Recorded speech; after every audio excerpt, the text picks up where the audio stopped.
नमस्कार दोस्तों, general studies video channel में आपका बहुत बहुत स्वागत है। इस वीडियो को प्रस्तुत करूंगा मैं रमेश चंद्रा। आजकल मित्र मेरे व्हाट्सएप नंबर पर दो प्रश्न पूछे जा रहे हैं। पहला है कि सर मेंस का पाठ्यक्रम क्या है, कि मेंस में क्या क्या है। दूसरा है सर वैकल्पिक विषय को लेकर काफी चिंतित है कि उसमें क्या रखा जाए। तो आप लोगों के इन दोनों प्रश्नों का आज मैं निराकरण करूंगा और निसंदेह आप लोगों को एक सलूशन मिलेगा, एक हल मिलेगा इन प्रश्नों के। ठीक है, तो हम स्टार्ट करते हैं। तो मैं ऐसा सोच रहा हूं क्यों ना आप लोगों को पूरा यूबीपीसीएस का सिलेबस बता दें या एक क्रम बता दें, इससे जो बिगिनर स्टार्ट करने वाले हैं यूपी तैयारी उनको भी समझ में आएगा। तो सबसे पहले यूबीपीसीएस जो एग्जाम होता है उसमें होता है एक पीटी यानी प्री एग्जामिनेशन, प्री टेस्ट। इसमें होते हैं दो पेपर, जैसा कि जो 24 सितंबर को संपन्न हुआ है। पहला होता है पेपर फर्स्ट। पेपर फर्स्ट में होता है जीएस, जो आपको जनरल स्टडीज आप जो पढ़ते हैं वो पूछा जाता है। सेकंड पेपर होता है आपका सीसैट का, सिविल सर्विस एप्टीट्यूड टेस्ट।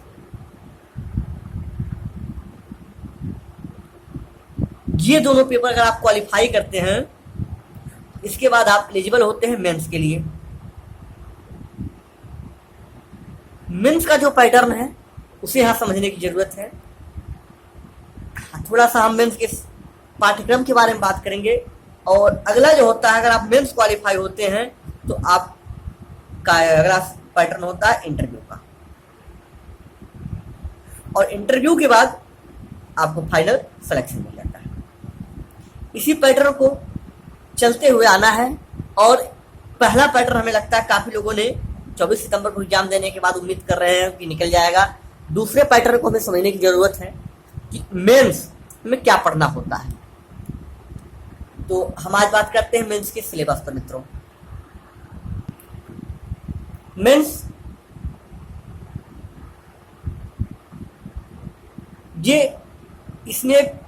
इसमें एक पहला पेपर होता है पेपर फर्स्ट। जो पेपर फर्स्ट होता है 200 मार्क का होता है, और पेपर सेकंड ये भी 200 अंक का होता है। इसके बाद अगला आपका पेपर होता है जनरल हिंदी या सामान्य हिंदी का।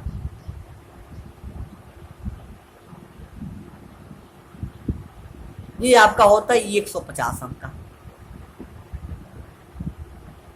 इसके बाद 150 यानी 150 अंक का ही आपका होता है निबंध।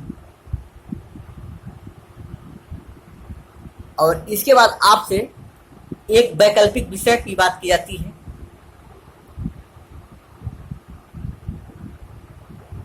वैकल्पिक विषय, इस वैकल्पिक विषय में आपको दो पेपर या दो सब्जेक्ट फर्स्ट और सब्जेक्ट सेकंड, दो सब्जेक्ट रखने होते हैं यूपीपीसीएस में। और इन दो सब्जेक्ट में से प्रत्येक के दो पेपर होते हैं, पेपर फर्स्ट और पेपर सेकंड। और इसमें पेपर फर्स्ट और पेपर सेकंड होते हैं। तो अब हम बात करते हैं पेपर फर्स्ट में क्या होता है, पेपर सेकंड में क्या होता है, और सामान्य हिंदी में क्या होता है, और निबंध में क्या होता है। हमारा इस वीडियो में टारगेट होगा कि आपको इतने की डिटेल दी जाए, और वैकल्पिक विषय की डिटेल के लिए हम अगले वीडियो में फिर आप लोगों के साथ प्रस्तुत होंगे। तो इस पहले हम बात करते हैं मेंस के पेपर जो 4 होते हैं, फर्स्ट सेकंड, ये जनरल हिंदी और निबंध के। इनकी हम चर्चा करते हैं कि इनमें क्या क्या पूछा जाता है। ठीक है, पेपर फर्स्ट प्रथम प्रश्न पत्र में देखते हैं। इसमें पहला जो आपका सिलेबस जोड़ा गया है, पहला जो टॉपिक है वो है आपका हिस्ट्री। हिस्ट्री में प्राचीन इतिहास,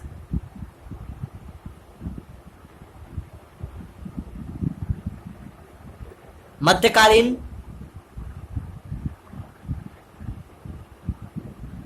और आधुनिक,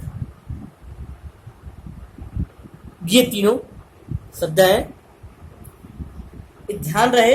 और एक वर्ड इन्होंने अलग से जोड़ा है कि गांधी टैगोर, नेहरू और प्लस अन्य महत्वपूर्ण व्यक्ति की विचारधारा। यहां से आपको प्रश्न पूछे जाएंगे। दूसरा जो टॉपिक है यहाँ पे, हिस्ट्री में ही एक चीज और देख ले आप, जो फोकस एरिया होता है आपका, यहां पे होता है नेशनल मोमेंट।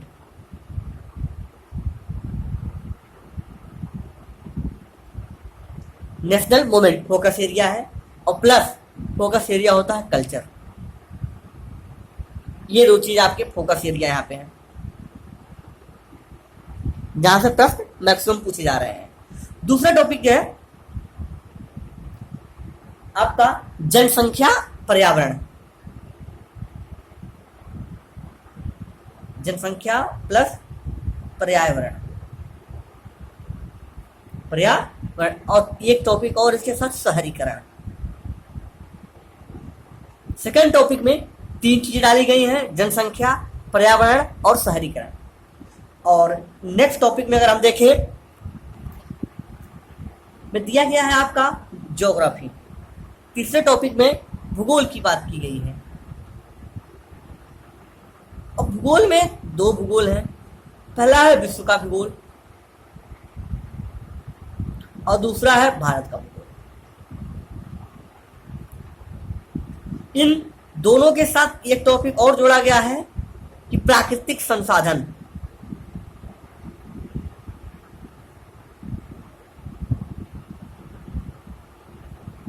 प्राकृतिक संसाधन, ठीक।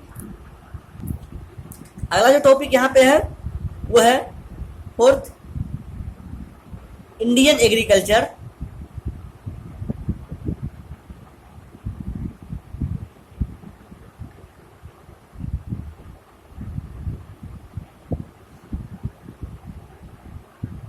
इंडियन एग्रीकल्चर, ठीक।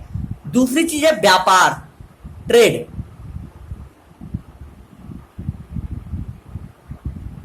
और एक चीज और इसके साथ जुड़ा गया है जो है कॉमर्स या वाणिज्य।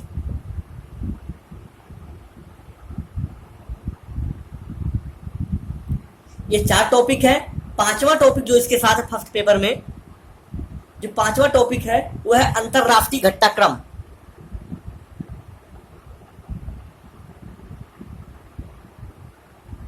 अंतरराष्ट्रीय घटनाक्रम और प्लस राष्ट्रीय घटनाक्रम। यानी आप ये समझे कि ये करंट है। और जो लास्ट टॉपिक है वो 6वां और लास्ट टॉपिक आपका है Uttar Pradesh special, UP special. यहां से और यूपी स्पेशल में कहां से जो फोकस एरिया है उसको हम देख लें। फोकस एरिया होगा, फोकस एरिया यूपी स्पेशल से होगा कि आपका पहला एग्रीकल्चर, दूसरा कल्चर और तीसरा एजुकेशन, और अगला होगा आपका ट्रेड। नेक्स्ट होगा सोसाइटी और फिर नेक्स्ट होगा कॉमर्स। ये 6 1 2 3 4 5 6, ये जो 6 टॉपिक हैं ये यूपी स्पेशल के फोकस एरिया होंगे जहां से प्रश्न पूछे जाते हैं, ठीक। अगले प्रश्न की ओर, अगले पाठ्यक्रम की ओर हम बढ़े। सेकंड पेपर में जो टॉपिक डाले गए हैं उसमें पहला टॉपिक है इंडियन पॉलिटी।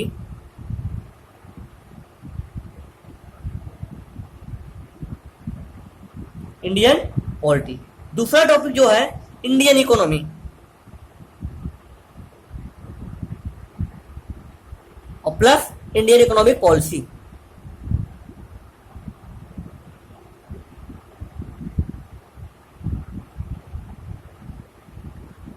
जो थर्ड टॉपिक है उसकी हम डिटेल देख लें।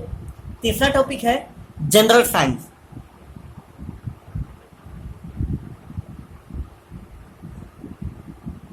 थर्ड टॉपिक है general science, plus science and tech से भी यही पूछे जाएंगे। और जो फोर्थ टॉपिक है, चौथा जो टॉपिक है, वो आपका होगा थोड़ा सा यहाँ से मैथ एबिलिटी वाले प्रश्न है, जनरल मेंटल एबिलिटी।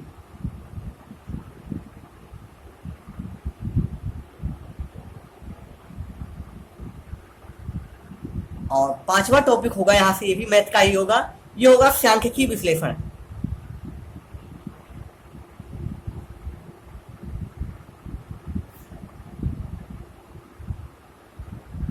और प्लस रेखांकन होगा चित्रण। ये 5 टॉपिक सेकंड पेपर में है। पहला है इंडियन पॉलिटी, सेकंड है Indian economy and Indian economic policy, next है जनरल साइंस एंड टेक, अगला है जनरल मेंटल एबिलिटी, अगला है सांख्यिकी विश्लेषण और रेखांकन। ये सेकंड पेपर के टॉपिक होंगे। अब तीसरा पेपर जो होगा ये होगा ईएसए का। तो तीसरे पेपर की हम बात करते हैं कि तीसरे पेपर में क्या रखा गया है। तीसरा जो पेपर होगा ईएसए का होगा, निबंध का होगा। यहाँ से निबंध में क्या कैसे प्रश्न बनेंगे इसको आपको देख लेना होगा। जो निबंध से जो प्रश्न पूछे जाएंगे ये मुख्यतः 3 सेक्टर में बटे होंगे, 3 सेक्शन होंगे। सेक्शन ए, बी एंड सी। और इसमें से पहले ही आपको सूचना दी जाएगी कि प्रत्येक खंड से केवल एक प्रश्न आपको हल करना है, या एक ऐसे आपको चूज करना है। यानी आपको केवल टोटल 3 ऐसे आपको लिखने होंगे। और जो वर्ड लिमिट होगी 700 वर्ड टोटल होगा आपका। 2100 वर्ड आपको टोटल एग्जाम में लिखने होंगे एसए के पेपर में। और 2100 वर्ड आपको लिखना होगा। 700 आपको ये पार्ट से, 700 आपको सेकंड पार्ट से, एंड थर्ड सी पार्ट से आपको 700 वर्ड लिखने होंगे, जिसमें आपको एक एसए का चयन करना होगा। तो हम बात कर लें कि सेक्शन ए में कैसे, किस सेक्शन या किस टॉपिक से प्रश्न होते हैं। जो सेक्शन ए है, यहां से जो प्रश्न पूछे जाते हैं या जो एसए पूछे जाते हैं, एसए लिखने के लिए दिया जाता है, उसमें मुख्यतः पहला एसए होता है साहित्य से। दूसरा टॉपिक जो हो सकता है कल्चर हो सकता है, कल्चर हो सकता है। तीसरा होगा सोशल, सोसाइटी, समाज से। चौथा आपका होगा राजनीतिक। यानी जो सेक्शन ये होंगे, इस सेक्शन में इन 4 टॉपिक से आपको ऐसे मिल सकते हैं। दूसरा सेक्शन बी जो टॉपिक होगा यहां से,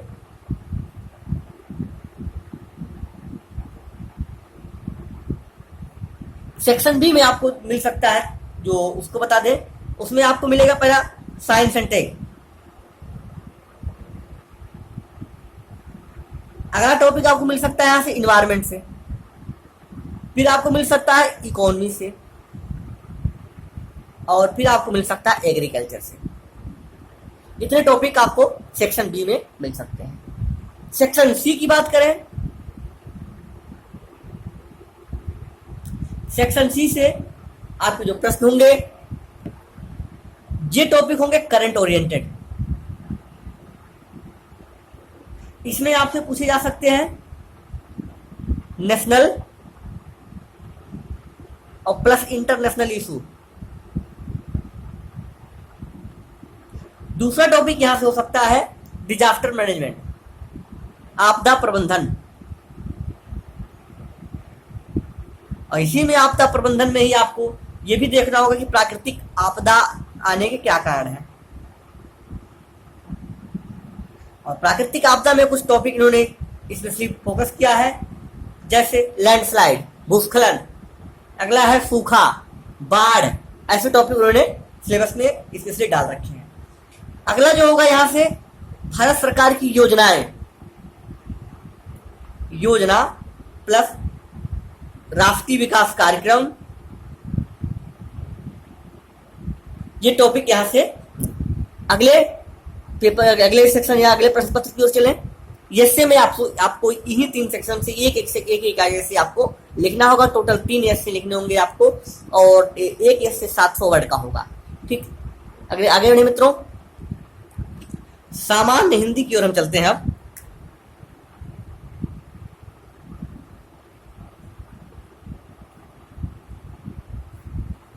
सामान्य हिंदी में जो प्रश्न होंगे, वो पहला आपका प्रश्न यहां से पूछा जाएगा, वो होगा गद्यांश या कॉम्प्रिहेंशन।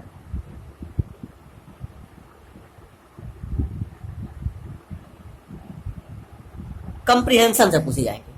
दूसरा जो टॉपिक होगा, प्रश्न पूछा जाएगा संक्षेपण यानी प्रिसाइज राइटिंग, संक्षेपण से पूछा जाएगा,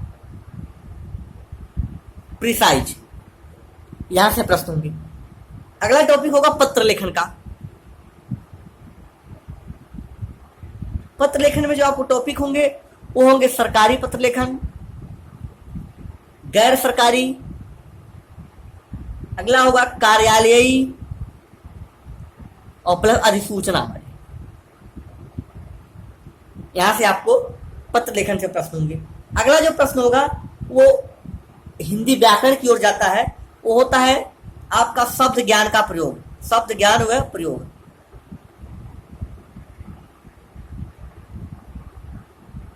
यहां से जो प्रश्न होंगे वो आपसे कुछ टॉपिक से प्रश्न पूछ किए गए हैं, जैसे उपसर्ग,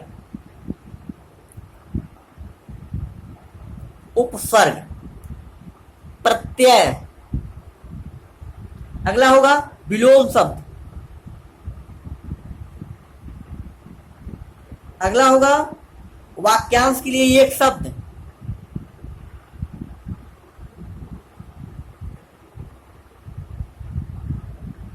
अगला होगा मुहावरे और लोकवित्तियां,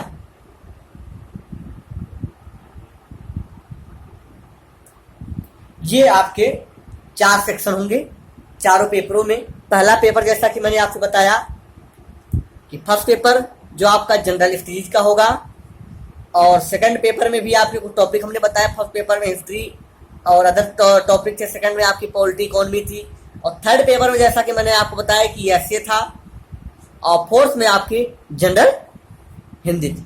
ये 4 पेपर आपके मेंस में होंगे। इसके बाद आपसे टेस्ट कराया जाएगा ऑप्शनल सब्जेक्ट।